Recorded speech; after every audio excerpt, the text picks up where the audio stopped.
Jai Hind. Welcome to today's class. Today we'll be talking about a very important topic. We'll be learning about the Indian Parliament. We'll be comparing the Indian Parliament and learning various features associated with it. At the same time, we'll also look at other forms of government, the most popular amongst which is the presidential form of government, which is prevalent in America. We'll be comparing both these two and we'll look at their features side by side and understanding what makes them tick and what does not. So let us begin. Well, to start off with, let us take a look at the Indian Parliament. The Indian Parliament is composed of many different segments, chief amongst which is the President of India, the Prime Minister and his Council of Ministers. Together, they form what is known as the Parliament of India. The Indian Parliament is characterized by the facet of majority party rule. What does it mean? Majority party rule means the party which has the highest number of elected candidates will form the Council of Ministers, that is the cabinet. The Council of Ministers are collectively responsible for their actions to the whole of the Parliament. So to understand this, we should understand the fact that if the Council of Ministers do not enjoy the confidence of the Parliament, they can be removed by a no confidence motion. We should also know that there is political homogeneity, which is an essential part of the Indian Parliament. Political homogeneity means that the parties must together come to a consensus on every bill, otherwise the party must resign. The Indian Parliament is also characterized by a unique feature. This is known as the system of double membership. What does it mean? Double membership can be understood in two contexts. First of all, a member, can he be member of both the Lok Sabha and the Rajya Sabha? Can he also be a member of the Parliament as well as the State Assembly? We will find that out in the later segment. Right now, what we mean by double membership is that the government of India is divided into three branches. The first branch is known as the executive, followed by the second branch, that is the legislature, and the third branch, that is the judiciary. The executive composed primarily of the president, the prime minister and the council of ministers, along with all the administrators of which you are going to be a part of. However, the legislature are the lawmakers. These are the people who sit in the assemblies and the parliament and formulate different laws which come out in the form of bills and then come out as acts. Coming to the Indian government, the Indian government has three main branches. These are the executive, the legislature and the judiciary. We are today going to focus on the executive and the legislature. The legislature, as you know, is made up of the Prime Minister, the Council of Ministers and his cabinet. Alright, so we are going to look at these people in detail today. So, the Prime Minister along with his Council of Ministers form both the legislature as well as the executive. The executive, composed of the President and the Prime Minister along with his Council of Ministers, is also the same people who also make up the legislature. The other characteristic which is very significant is that the lower house of the parliament, popularly known as the Lok Sabha, can be dissolved and has to be dissolved every 5 years unless there is an emergency in place in the country. Otherwise, the Lok Sabha has a tenure of only 5 years. After 5 years, it has to be dissolved. However, the upper house, that is the Rajya Sabha or the Council of States, is never dissolved. The other features characteristic of the Indian Parliament is that it is led by the Prime Minister, that is the leadership of the PM. It is also known by the fact that all the ministers have to take an oath of secrecy. That means that all information that they come across in their official capacity will not be revealed in any circumstance. This oath they have to take before they resume their office. Let us now see what are the features of presidential government. Presidential government is not what we experience in India. In India, we have parliamentary system. But in America, we have what is known as the presidential system of government. So let us look at what are the features that characterize this unique form of government known as the presidential system. Alright, so the presidential form of government is characterized by the most important quality, that is the separation of powers. In India, as you have seen, that the executive and the legislature are one and the same people. However, the judiciary is separate in India, but in America, the entire three branches are completely separate. That is, the executive, the legislature, and the judiciary are completely separate from each other. The President of America or of any presidential state is the head of both the states and the government.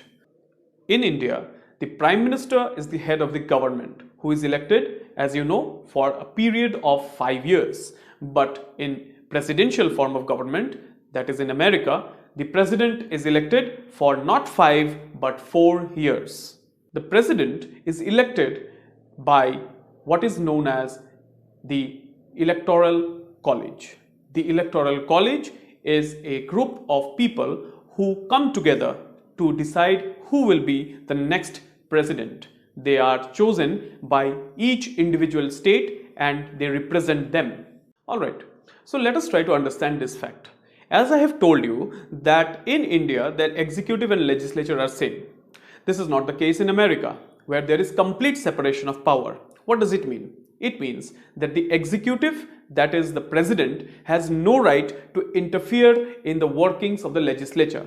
And in the same way, the legislature, that is known as the Congress in America. So Congress is a political party in India, but in America, that is the name of their parliament. Here we call it the parliament. In America, it is known as Congress. So the Congress in America does not have any right to remove the president of USA. That does not mean that he cannot be removed. There is a process known as impeachment. Through impeachment, he can definitely be removed from the seat of power. But it is a tedious and long and complicated process which is usually not followed. So what does it mean? It means that in India, if the Prime Minister does not enjoy the confidence of his assembly, then he can be removed by their parliament. But this is not the case in America, where their parliament, which is known as Congress, right? The Congress cannot remove the President of USA. In the same way, the President is not responsible to the Congress. Here in India, the Prime Minister is completely responsible for all his actions and decisions to the Parliament of India. That means that he has to explain why he is taking each and every decision. But in America, the President does not have to do that. He has no agenda that forces him to reveal to the Congress why he is taking certain steps that he is taking. Also, we need to know that there is something known as the kitchen cabinet in America. What does it mean? The kitchen cabinet is an informal group of the president composed of his close friends, relatives, and those people whom he considers in high respect. It is this kitchen cabinet that decides the most important decisions in the country. So, to just recapitulate, let us go over the very basic facts. Number one, the presidential system of government means there is complete separation of power. That is, the executive, the legislature, and the judiciary are kept separate from each other. The legislature, that is known as the Congress, cannot remove the president easily, and the president, who is the executive head, cannot dissolve the parliament. So each is entitled to their own responsibilities and their own authorities and their own powers. So they are kept separate from each other. We therefore have seen the two forms of government, that is the parliamentary system and the presidential system. In India, our founding fathers decided to choose parliamentary system over the presidential. So there definitely must have been certain merits and demerits which was considered while choosing this form of government in India. So let us begin with the merits of parliamentary system. The first and most important merit of the parliamentary system is that there is complete cohesion and cooperation between the executive and the legislature. Why? Because they are made of the one and the same people. The people who are making the laws, that is the legislature, are the same people who will be implementing those laws. So there is no conflict that arises when the legislature and the executive function together because they are the one and the same. The next merit of parliamentary system of government is that the government is responsible to the parliament, that is the people in general. So every decision they have to explain in front of the parliament, which forces them to take decisions in light of what the people want and do not want. The parliamentary system is also a very powerful system because it prevents despotism. What is despotism? Despotism means the rule of a tyrannical leader. So, the Prime Minister of India, even if he should so desire to bring about certain laws that is going to be tyrannical or torturous over the people of India, he cannot do so because this will ruin his reputation and he will suffer a no confidence motion in the parliament and will be removed. Therefore, despotism or the rule of tyrannical people is prevented by choosing the parliamentary system in India. The parliamentary system is also very powerful because there is always a ready alternative government that is going to take over in case the primary government fails. This ready alternative government is popularly known as the opposition.